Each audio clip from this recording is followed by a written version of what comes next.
नमस्कार, मी प्रियंका नागने आपल्या मराठी योजना यात्रा या चॅनलवरती तुमचं सर्वांचं स्वागत आहे. संजय गांधी निराधार योजना. तर संजय गांधी निराधार योजनेचा जो लाभ आहे ते बऱ्याचशा लाभार्थी आहेत त्यांना मिळत नाही. त्यांचा आधारच निकाल आहे. हजारो लाभार्थी आहे ज्या या मदतीपासून वंचित राहिले आहे. बऱ्याच येथे न्यूजपेपरमध्ये सुद्धा बातम्या येत आहे की निराधार लोकांना खरंच गरज आहे, त्यांना आधारच मिळत नाही.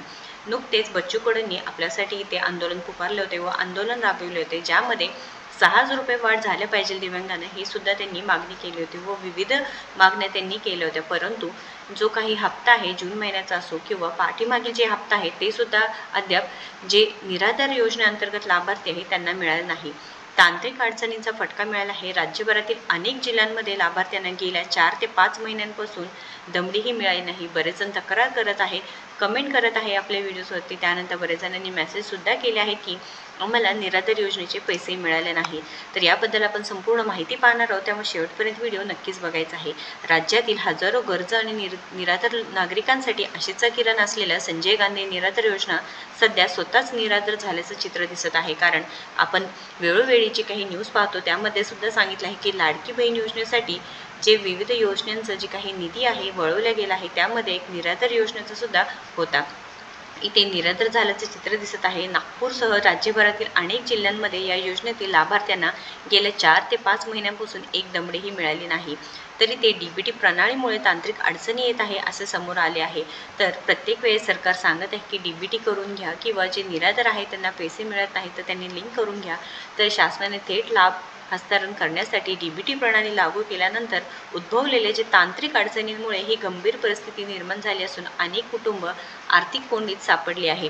आता तांत्रिक घोळ आणि प्रशासकीय उदासीनता म्हणजे काही ते शासनाने पारदर्शकतेच्या उद्देशाने डीबीटी योजना आणली असेल तरीही प्रत्यक्षात मात्र त्यामुळे अनेक जे लाभार्थी आहे या योजनेपासून जे लाभ मिळत आहे त्यापासून वंचित राहत आहे. अनेकांचे आधार कार्ड बँक खात्याशी संलग्न नाही तर काहींकडे मोबाईल फोन नसल्याने किंवा जे काही मोबाईल नंबर तुमचे बदलले असल्याने आवश्यक माहिती त्यांना मिळत नाही.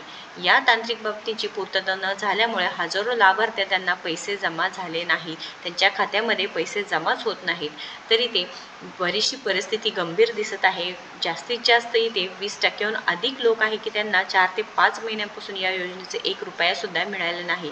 तर राज्यातील अनेक जिल्हे आहेत की लाभार्थ्यांना हे पैसेच मिळालेले नाहीत. ही समस्या राज्यभरात अनेक जिल्ह्यांमध्ये कमी अधिक प्रमाणात अशी स्थिती दिसून येत आहे. संजय गांधी निराधार योजनेवरील अवलंबून असलेल्या अनेक कुटुंबावर उपासमारीची वेळ येण्याची भीती व्यक्त होत आहे.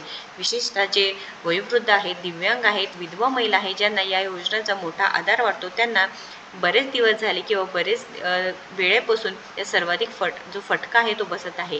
निराधारांसाठी ही योजना निराशेचं कारण ठरू शकले आहे. कारण शासनाने या प्रकरणी तातडीने लक्ष घालून जी तांत्रिक अडचणी हे दूर कराव्यात किंवा लाभार्थ्यांच्या खात्यात थकीत रक्कम त्वरित जमा करावी अशी मागणी जोर धरू लागली आहे. अन्यथा निराधार लोकांसाठी असलेली ही योजना त्यांच्यासाठी आणखीनच निराश कारण ठरू शकणार आहे.